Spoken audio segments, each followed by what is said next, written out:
S corporations versus an LLC. Let's talk differences. An LLC, it's what's called a disregarded entity or sole proprietorship if there's only one member in ownership of that LLC. If there's multiple members in ownership of that LLC, then their default classification is a partnership.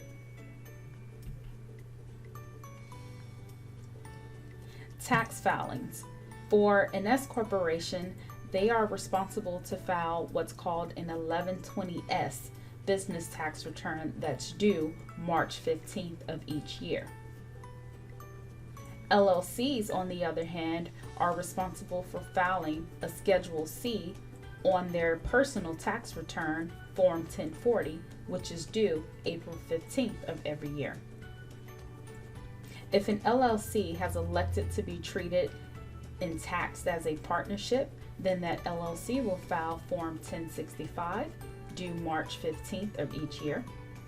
Again, if the LLC is taxed as an S corporation, they are responsible to file Form 1120S due March 15th.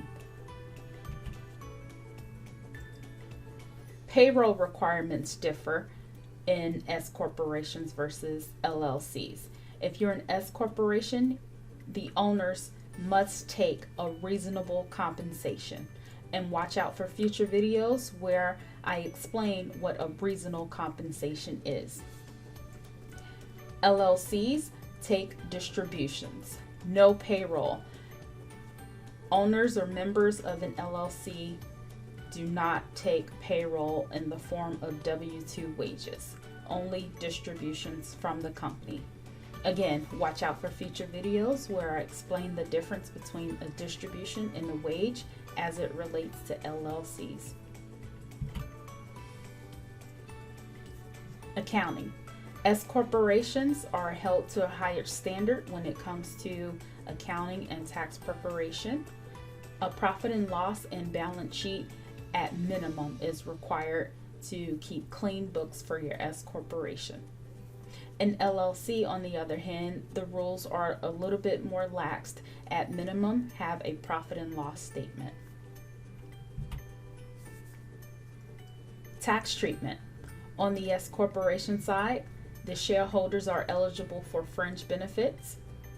The S corporation pays no taxes, so the S corporation itself is an entity that has no taxes. All net profit flows through to the shareholders, the owner of that S corporation. Any distributions that are taken from the company are not subject to self-employment taxes. So that could become a real huge tax advantage when taking distributions from the S corporation. But be very careful because there is a very delicate balance between pulling distributions and taking a reasonable compensation. Shareholders who perform services for an S corporation are paid on a W-2, so you must take a compensation as an S corporation.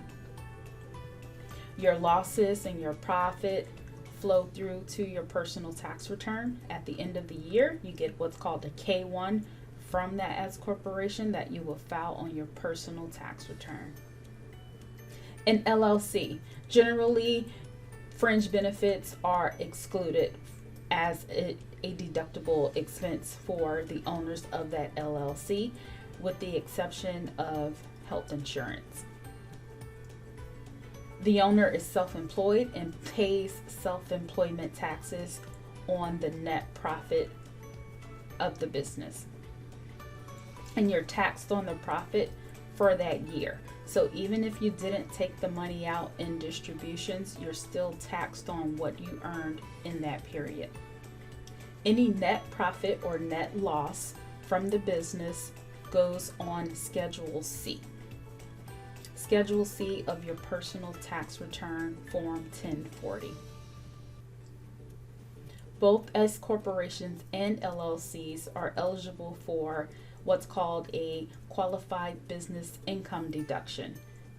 This is a new tax deduction with the new tax law going into effect on January 1st, 2018.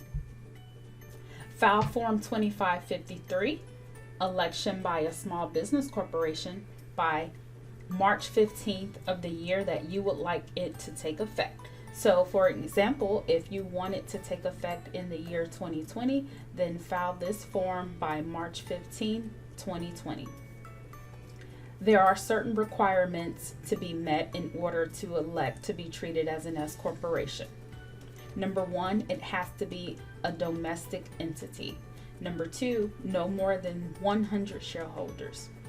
Number 3, the entity has to be an individual, an estate, or certain exempt organization.